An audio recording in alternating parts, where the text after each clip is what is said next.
Yes. You haven't been asking this, but I'm going to do it anyway. I think you guys deserve this now. And it's Easter, and... Let's talk Disney. Okay, so what I'm going to do is top 3. Yes, I know this is the wrong way to do it, but doing this hurts my ring finger, so I just do this. Top of 3 best and worst Disney movies. This list can include cartoons, animated movies, and live action movies. Okay? Okay. Let's go.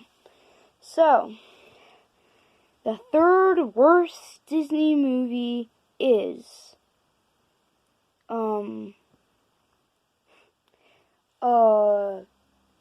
sorry, I haven't really thought this through. Hold on. Okay, I thought about it.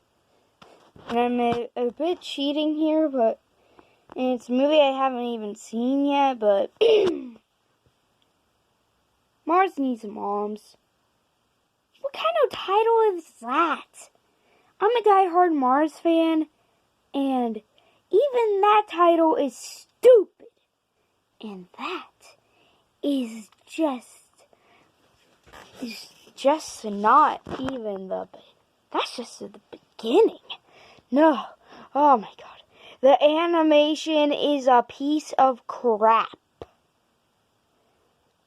My gosh, I haven't seen this movie. I've only seen like the beginning part of it, but the animation is really crappy. I mean, I know that they're just trying to make the animation realistic, but people such as Phantom Strider, which I'm watching right now, I had to pause so that I could do this, have said that it's really bad animation. I mean, gosh, animation. In the beginning part of the movie, like, at the beginning of the movie, the kid, we find out, is just a brat. The only good personality that I can give this kid is a brat. A brat stereotype. And that's what he deserves. He says that he wishes that he never had a mother. He doesn't eat his vegetables when his mom tells him to, and you know what he decides do? Poison his cat. His cat! And the cat's my favorite character in this movie. Has no lines, but it looks pretty cute. Even in that horrible animation, the cat still looks cute. And that scene where he says that he wishes that he didn't have a mom, I could see real pain in that weird anime character, Uncanny Valley, whatever, face. And the aliens, oh gosh, the aliens. Those things look ugly as crap. Good God, they're so ugly. Okay. Third best Disney movie. Let's see here.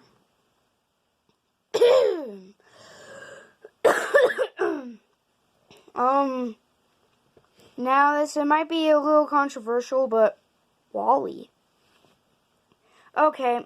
WALL-E, really good movie, but it is far from number 1. I mean, not far, but it's not in the number 1. 'Cause, well, it's good, but I don't think it's good enough to be number 1.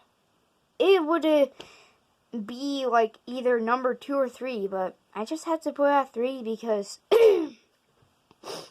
having to actually have Wally go up into space to have that whole spaceship shenanigan happen is just sort of weird, you know? I mean, that scene where Wally hijacks Eve's ride back to the ship, here's how it should have gone down. Is that there to be a fire extinguisher inside the thing. Then Wally would break in inside of the pod, take Eve back, and he would realize that, well, he can't move around in space by just with the treads, whatever. So he grabs the fire extinguisher too and uses it. Then Eve wakes up somehow. I don't know how. You figured that out, Disney. And then they have that whole space dance scene. And if you think, oh, that would make sense. Yeah? Well, Eva would love it to dance with Wally after, being able to see him again. You know? Or saving her. Whatever. Disney, you figure that out. Okay? Other than that, it's a beautiful anti-pollution movie. The graphics are outstanding. It's just a good movie. And I don't need to say much more because if you've seen WALL-E, you know what I mean. You can just say it for yourself in your mind. Anyway, on to the number twos. The number 2 worst Disney movie is... Crap, I gotta pause the video. Like the last one, this is gonna be really controversial. But you'll see why. Okay, the number 2 worst Disney movie is...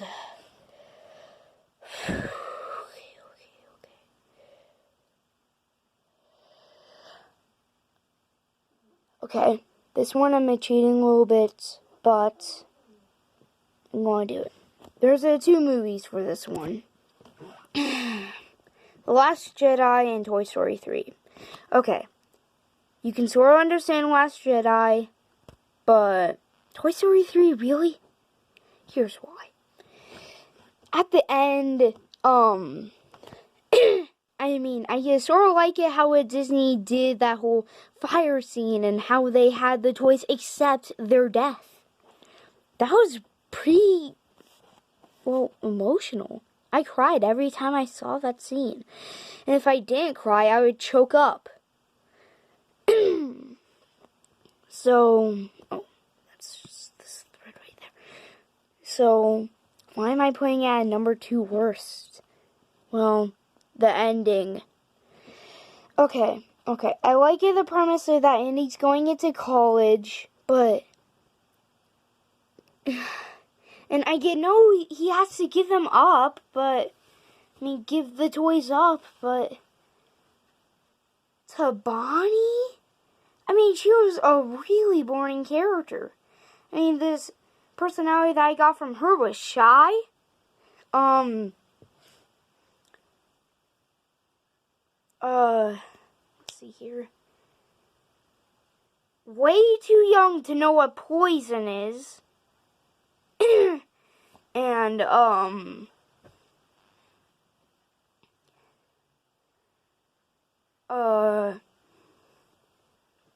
her mom, it's really hard to believe that her mom would let her keep and play around with the toy that she found hanging from the tree. Yeah. Not good. Okay. But Bonnie, she's just... You could have given it up to another kid and make a replacement character for Bonnie. Have Bonnie still be in the movie, but don't give the toys to her. Oh my gosh, I hate Bonnie so much. I hate her, I hate her, I hate her. My God, she is... I don't know why, but she annoys me. She just gets me all riled up. Okay, but still about Toy Story 3, I grew up watching these movies, and I'm 11 years old. I wasn't even born in 1995 or before. So, yeah, but still, I grew up watching these movies, and when I got to the third one and saw these characters that I had been watching for years just go away, get away from Andy, was just horrible. I want them to stay with Andy. I miss Andy. I just want him back. But Disney says, screw that. Let's just, keep them with the horrible kid. That annoying kid, Bonnie. Don't know why she annoys me. I don't know why. But she does. I don't know why. I don't know. As if for Last Jedi. Okay. First, they kill off Han Solo in The Force Awakens. That movie was weird and sort of bad. But at least it still had Harrison Ford in it. But they really had to kill him off? Are you serious? Was his contract as no wood carpenter anymore? Now I'm an actor, but just running out and going back into carpenting wood like he was in the first movie? I mean, come on, dude. Episode 9's coming out in December of this year. Come on, dude. Disney. And Disney. If you're watching this,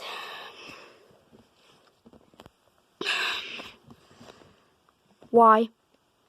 Just why? I think you know why I'm asking why. Why did you kill off, yes, you, Disney, kill off Luke Skywalker? Why did you kill him off? He was the main character. And Rey's, she doesn't have that same, how do I say this, magic with the Force, this same character as Luke. Why did you have to kill him off? And I saw in the news today that, that Mark Hamill was just saying that Luke didn't die of virgin. Why does that even matter? But that's for another day. Why, Disney? Why? He was the main character. That's just bad. That's just a bad idea in business and storytelling wise. And it's just a one-way ticket to, making every single fan angry. Except for those guys that actually like Rey. I mean, come on. Rey, the character that whenever there's another British girl in a Star Wars prequel, they think, oh, it might be her. And even when it's the character's not British, whenever a new Star Wars lady comes out, they think, oh, is it her? Is it her? Is it her? Is it her? Come on! As fans, you gotta stop.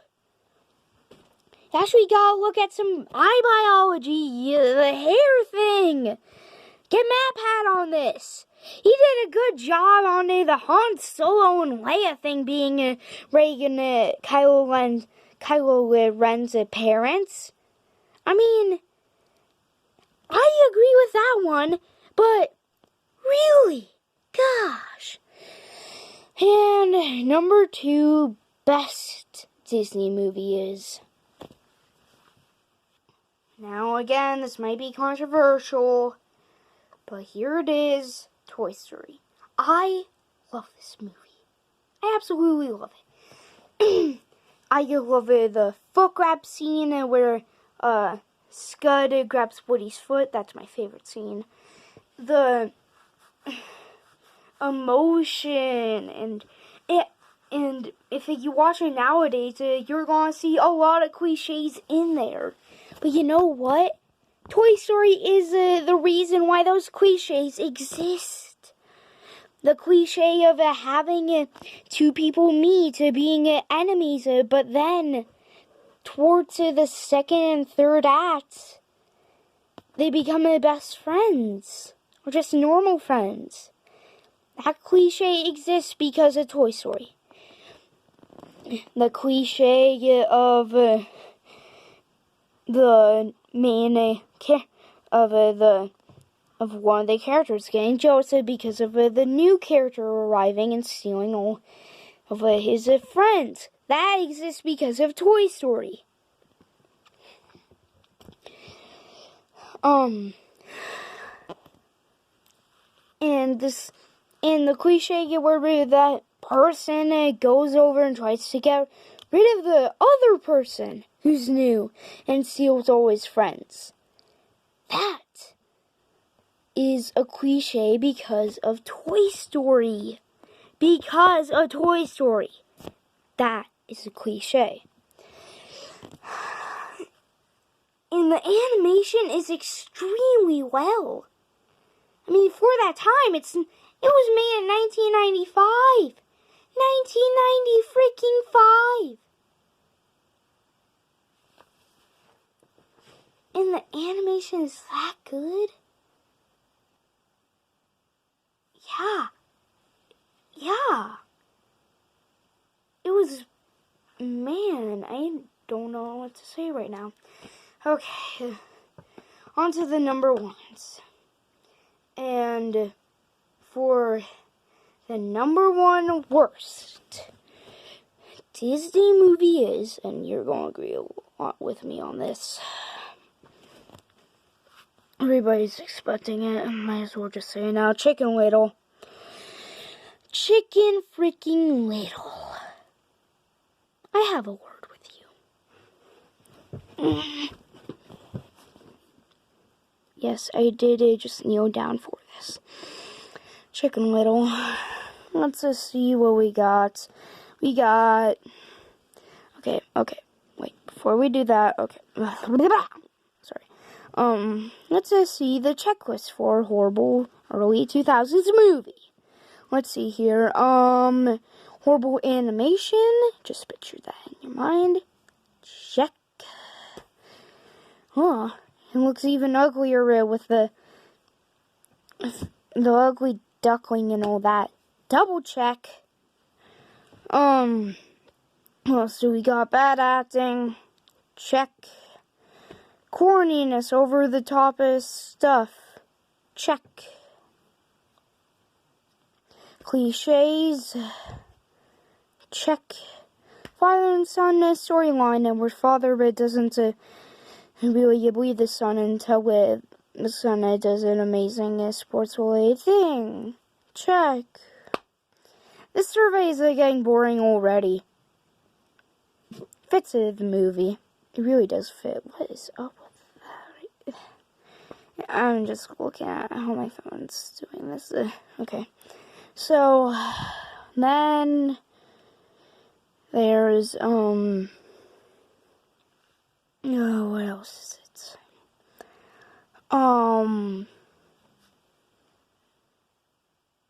Stuff that doesn't even correspond with the original, fairy tale. Check. It's a modern day suburban life. Double check for that crap. Not saying suburban life cartoons or suburban life for that matter is bad. But it's a fairy tale about some sentient chicken is saying that the sky is falling, and then them again, and him and the rest of the chickens in the farm getting whirled away and eaten by a fox named Foxy Loxy. Oh man, Foxy Loxy's just a middle school bully now. Check for standing even further away from the original fairy tale. Okay. Man, it's so corny. Animation is horrible, and they even have the sounds from 50s cartoons that don't even fit.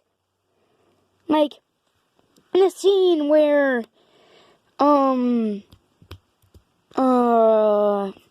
ugly duckling gets, the camera stuck right on her face, and then that old car noise, a honk sound plays.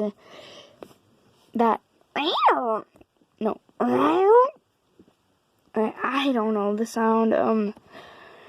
That old car sound, that honking from old cars from like the 20s or 30s, whatever. Oh god, that thing.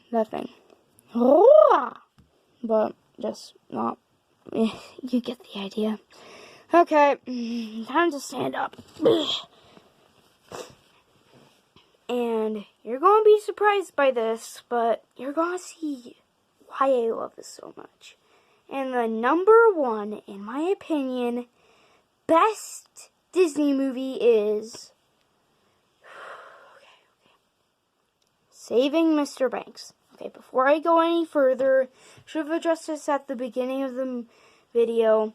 If you don't like these movies, that's fine. I don't give a crap if you like them or not. I mean, if you do like them, you get to see you do like them slash don't like them, and then you get to see the same magic as I do. If you don't like Saving Mr. Banks, that's fine.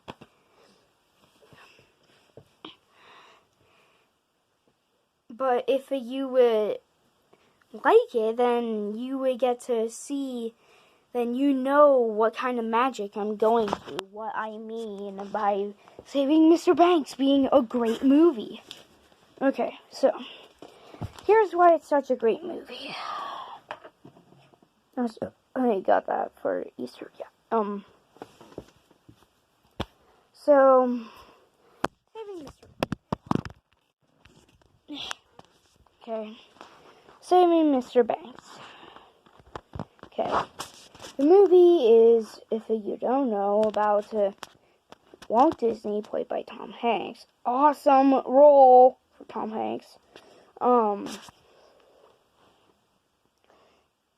Trying to get the rights to Mary Poppins so that he can make the amazing movie.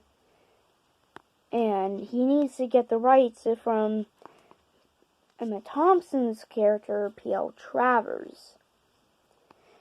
The history that we find out between how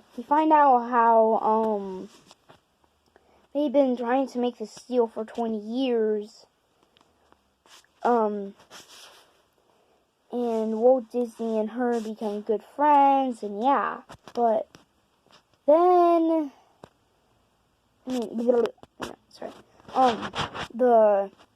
there's also a lot of history about the P.L. Travers' childhood, and we find out the emotional story of how her father died from, as I can see, tuberculosis. And a lot of the parts of the movie I choked up at. Then we got to see the songs again, well, more accurately, hear them again. And the opening song, well, the opening tune of the movie was amazing. Amazing. Actually, you know what? Since it's based off a true story, and you can't copyright something that's real and that actually happened, here, I'm going to show you some footage of, actually, no, the opening song. Here, hold on.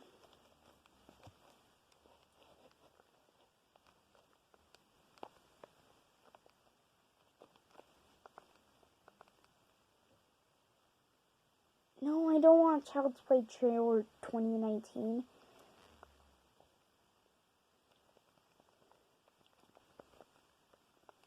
It's of Chim Chimney, opening one.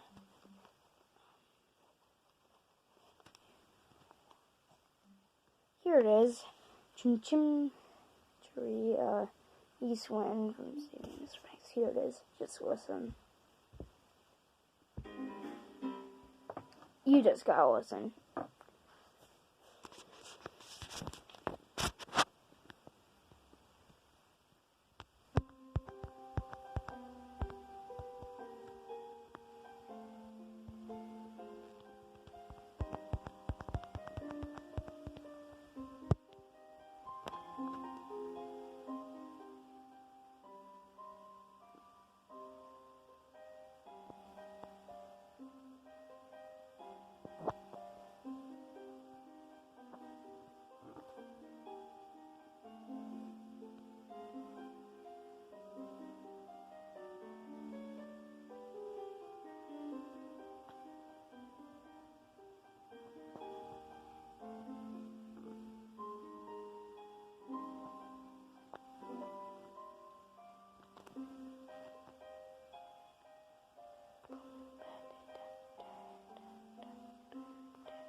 Here,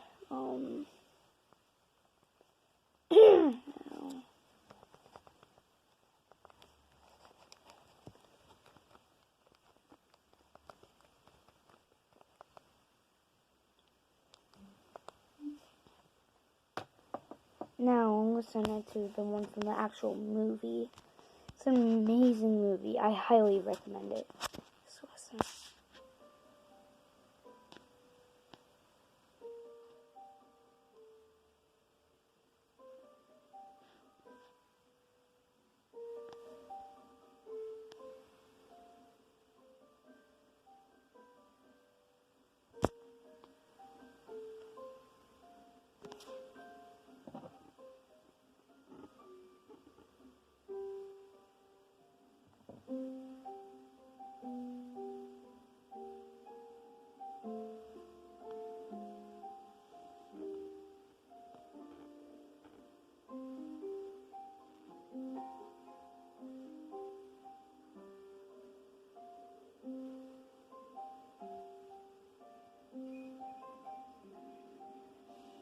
Wind in the east, mist coming in, like something is brewing, about to begin.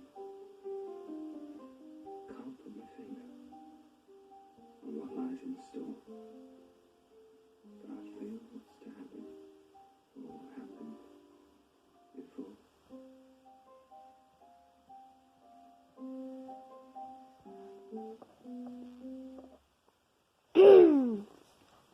That's the opening song.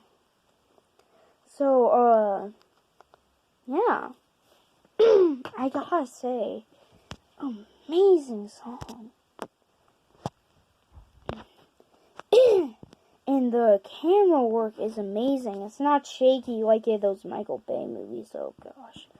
No. It's smooth. It's not always spinning like North of the North, or zooming always also like North of the North. It zooms in and it spins and it moves at the right time. The movie gives us so much history. It's just good. I mean, Tom Hanks is Walt Disney. You gotta admit, it's really good idea. And the acting, if the music wasn't good enough, gosh, the acting. Oh my gosh, the acting was pretty good in this. The character in this, well, okay, I should have said this before, spoilers, but whatever. The character who always brings out the sweets for everybody working to, like, snack on, they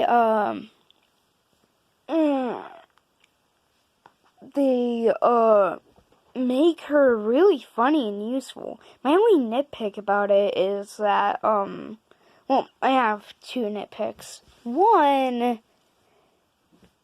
Tommy was a really boring and pointless character. Really pointless and boring. I mean,